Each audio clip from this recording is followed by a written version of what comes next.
आज हम इस वीडियो में तोता कहानी का सारांश और साथ ही अभ्यास प्रश्नों पर भी चर्चा करेंगे।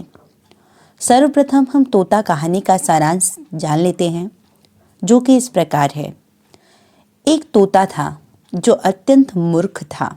वह उछलता कूदता उड़ता तो था, किंतु कायदा कानून बिल्कुल नहीं जानता था। राजा ने एक दिन कहा, ऐसा तोता किस काम का है? इससे लाभ तो कुछ नहीं, किंतु हानि अवश्य है। यह बगीचे का फल खा जाता है, जिससे मंडी में फल का अभाव हो जाता है। राजा ने मंत्री को बुलाकर तोते को शिक्षा देने के लिए कहा। तोते को शिक्षा देने का काम राजा के भांजे को मिला। राज्य के बड़े बड़े पंडितों को बुलाया गया। तोते की अविद्या के कारणों पर विचार हुआ। अंत में पंडितों ने यह निष्कर्ष निकाला कि तोता घास फूस के मैदान में रहता है, अतः ऐसे घास फूस के घोंसले में रहने के कारण उसे विद्या नहीं आती। सोनार को बुलाया गया। सोने का भव्य पिंजरा तैयार किया गया। सोनार को बहुत सारा धन इनाम के रूप में मिला। पंडित लोग तोते को विद्या पढ़ाने बैठे। पंडितों ने कहा कि इतनी कम पोथियों से काम नहीं चलेगा। राजा ने पोथी लिखने वालों को बुलवाया। पोथियों की नकल होने लगी और पोथियों का पहाड़ लग गया। उन्हें भी इनाम दिया गया। पंडित लोग भी गले फाड़ फाड़ कर बूटियां फड़का फड़का कर मंत्र पढ़ने लगे। पिंजरे में दाना पानी नहीं था, सिर्फ पोथियां थीं। पंडित लोग पोथियों के पन्ने फाड़ फाड़ कर कलम की नोक से तोते की चोंच में घुसेड़ते थे। तोते का गाना तो बंद हो गया था, चीखने चिल्लाने की आवाज़ भी नहीं निकल रही थी। तोते का पूरा मुंह पोथियों के पन्ने से ठसाठस भरा था। तोता दिन प्रतिदिन भद्र रीति के अनुसार अधमरा हो गया। देखभाल करने वाले ने सोचा कि आशाजनक प्रगति हो रही है। तोते की एक आदत छूट नहीं पाई थी। सुबह होते वह पिंजरे के बाहर देखने लगता था और अपने पंख भी फड़फड़ाने लगता था। एक दिन तोता अपने रोगी चोंचों से पिंजरे की सलाखें काटने में जुटा हुआ था। कोतवाल नाराज होकर लोहार को बुलाया। लोहार ने तोते के पंख काट दिए। लोहार को भी इनाम मिला। पंडितों ने एक हाथ में कलम और दूसरे हाथ में बर्छा लेकर कांड किया। इसे ही शिक्षा कहते हैं। तोता मर गया। किसी को भी पता न चला कि तोता कब मरा। निंदक ने अफवाह फैलाई कि तोता मर गया। राजा को जब इस बात का पता चला तो भांजे को बुलवाया गया। राजा ने भांजे से कहा कि कैसी बात सुनाई पड़ रही है। भांजे ने कहा कि महाराज, तोते की शिक्षा पूरी हो गई है। राजा ने पूछा, क्या अब भी तोता उछलता कूदता है? तो भांजे ने कहा, अजी राम कहिए, अब भी उड़ता है? कतई नहीं। अब भी गाता है? नहीं। तो दाना न मिलने पर अब भी चिल्लाता है? नहीं नहीं। राजा ने कहा, तोते को मेरे पास लाओ, मैं देखूंगा। तोता लाया गया। राजा ने चुटकी से तोते को दबाया। कोई हलचल नहीं हुई। उसके पेट में पोथियों के पन्ने खड़खड़ाने लगे। तोते को महीने से दाना पानी मिला ही नहीं था, अतः तोता मर गया था। चूँकि इस कहानी को हमने एक नज़र में आपसे साझा किया है, अब हम अभ्यास प्रश्नों पर भी चर्चा कर लेते हैं, जो कि इस प्रकार है। तोते को शिक्षा देने का काम राजा के भांजे को मिला। पंडितों की बैठक हुई। विषय था उक्त जीव की अविद्या का कारण क्या है। उक्त जीव यानी तोता के लिए कहा गया है कि यह जो जीव है यानी तोता था, उसकी अविद्या यानी अज्ञानता का कारण क्या है।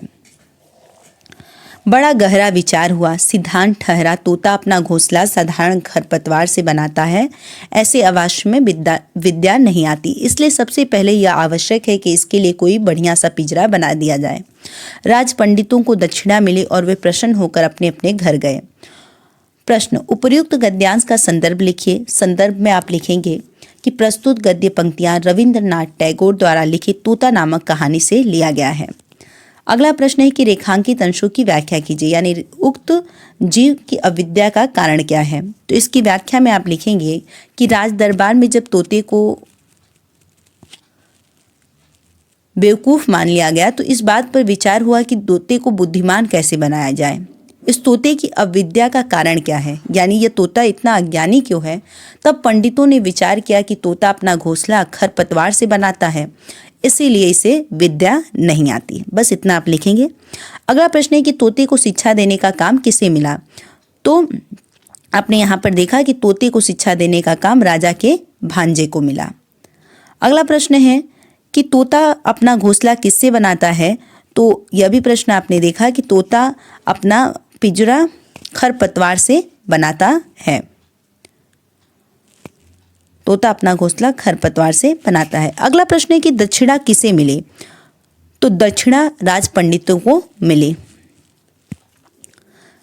अगला गद्यांश जो कि इस प्रकार है कि संसार में और अभाव तो अनेक हैं, पर निंदकों की कोई कमी नहीं है। निंदकों मतलब निंदा करने वालों की, बुराई करने वालों की। एक ढूंढो हजार मिलते हैं। वे बोले पिंजरे की तो उन्नति हो रही है, पर तोते की खोज खबर कोई लेने वाला नहीं है।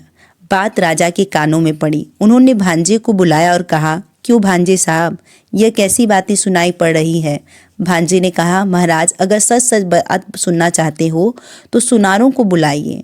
निंदकों को हलवे माड़े में हिस्सा नहीं मिलता, इसलिए वो ऐसी ओझी बातें करते हैं। फिर से दिया गया है कि उपर्युक्त गद्यांश का संदर्भ लिखिए। संदर्भ में आप लिखेंगे प्रस्तुत पंक्तियां रविन्द्रनाथ टैगोर द्वारा लिखित तोता नामक कहानी से उद्धृत हैं। अगला है कि रेखांकित अंशों की व्याख्या कीजिए। तो रेखांकित अंश जो है कि संसार में और अभाव तो अनेक है, पर निंदकों की कोई कमी नहीं है। तो आप इस रेखांकित अंश की व्याख्या में लिखेंगे कि संसार में अनेक अभाव हैं, यानी संसार में अनेक कमी है। सामान्य लोग अभाव में अपना जीवन बिताते हैं, किंतु निंदकों की संसार में कोई कमी नहीं है। जहाँ नज़र डालिए वहाँ आपको निंदक मौजूद मिलेंगे। बस इतना आप लिख देंगे। अगला प्रश्न है कि संसार में किसकी कमी नहीं है। तो संसार में निंदकों की कमी नहीं है। अगला प्रश्न है कि किसकी उन्नति हो रही है। तो पिंजरे की उन्नति हो रही है। निंदक क्यों निंदा करते हैं। तो किसी के लाभ में निंदक को कुछ प्राप्त नहीं होता, इसलिए वे निंदा करते हैं। निंदक क्यों निंदा करते हैं। तो किसी के लाभ में जो बुराई करने वाले लोग होते हैं उन्हें कुछ प्राप्त नहीं होता, इसलिए वे बुराई करते हैं। अगला गद्यांश जो कि इस प्रकार है कि तोता दिन भर भद्र रीति के अनुसार अधमरा होता गया। अभिभावकों ने समझा कि प्रगति काफ़ी आशाजनक हो रही है, फिर भी पक्षी स्वभाव के एक स्वाभाविक दोष से तोते का पिंड अब भी छूट नहीं पाया था। सुबह होते ही वह उजाले की ओर टुकुर टुकुर निहारने लगता था और बड़ी ही अन्याय भरी रीति से अपने डैने फड़फड़ाने लगता था। इतना ही नहीं, किसी किसी दिन तो ऐसा भी देखा गया कि वह अपनी रोगी चोंचों से पिंजरे की सलाखें काटने में जुटा हुआ है। अब देखिए, प्रश्न दिया गया है कि उपर्युक्त गद्यांश का संदर्भ लिखिए। आप संदर्भ लिखेंगे प्रस्तुत गद्य पंक्तियां रविन्द्रनाथ टैगोर द्वारा लिखित तोता नामक कहानी से उद्धृत हैं। रेखांकित अंशों की व्याख्या कीजिए। रेखांकित अंश आप देख लेंगे कि तोता दिन भर भद्र रीति के अनुसार अधमरा होता गया। अभिभावकों ने समझा कि प्रगति काफ़ी आशाजनक हो रही है। तो आप रेखांकित अंश की व्याख्या में लिखेंगे कि जो तोता था, दाना पानी न मिलने के कारण वह क्या हो चुका था, अधमरा हो चुका था। उसकी देख रेख करने वाले जो लोग लगे हुए थे वह यह सोच रहे थे कि जो तोता है उसमें काफ़ी प्रगति हो रही है, अर्थात जो तोता है वो सभ्य और सुशिक्षित हो रहा है, इसलिए वह दाना पानी के लिए चिल्लाता नहीं है। अगला प्रश्न है तोता क्यों अधमरा हो रहा था। तो आप उत्तर लिखेंगे तोते को अन्न जल यानी खाना पानी नहीं मिल रहा था, बस उसके पेट में सिर्फ पोथी के पन्ने ही ठूसे जा रहे थे, इसलिए वह अधमरा हो रहा था। अगला प्रश्न है कि तोते का कौन सा दोष छूट नहीं पाया था। तो सवेरा होते ही तोता टुकुर टुकुर निहारने लगता था आसमान की ओर और अपने पंख को फड़फड़ाने लगता था। यह दोष अब तक उसका छूट नहीं पाया था। अगला प्रश्न है कि तोता अपनी चोंचों से क्या कर रहा था। तो आप उत्तर लिखेंगे कि तोता अपनी चोंच से पिंजरे की सलाखें काट रहा था। लघु उत्तरीय प्रश्न चूंकि पूछा नहीं जाता है, फिर भी अगर आप जानना चाहें तो देख सकते हैं। तोता स्वभाव से कैसा था। तो तोता स्वभाव से नटखट था। वो बड़ा मूर्ख था, गाता था किंतु शास्त्र नहीं पढ़ता था, उछलता था, फुदकता था, उड़ता था किंतु वो नहीं जानता था कि कायदा कानून क्या है। टैगोर का संक्षिप्त परिचय दीजिए। तो रविन्द्रनाथ टैगोर का जन्म 6 मई 1861 ईस्वी को कोलकाता में हुआ था। इनके बाबा द्वारकानाथ टैगोर अपने वैभव के लिए चर्चित थे। ये राजा राम मोहन राय के गहरे मित्र थे और भारत के पुनर्जागरण में बढ़ चढ़कर हिस्सा लिया था। रविन्द्रनाथ टैगोर के पिता देवेंद्रनाथ द्वारकानाथ के सबसे बड़े पुत्र थे, जो प्रसिद्ध विचारक एवं दार्शनिक थे, इसलिए उन्हें महर्षि कहा जाता था। वे ब्रह्म समाज के स्तंभ थे। उनकी माता का नाम सरला देवी था, जो एक गृहस्थ महिला थी। इनका निधन 7 अगस्त 1941 को ही हुआ था। अगला प्रश्न है कि टैगोर द्वारा रचित रचनाओं का उल्लेख कीजिए। तो टैगोर द्वारा रचित रचनाएं दूज का चांद, गीतांजलि, भारत का राष्ट्रगान, बागवान, गोरा, the home and the world, ऐसी बहुत सारी रचनाएं हैं। अगला प्रश्न है कि टैगोर की रचनाओं की विषय वस्तु क्या है।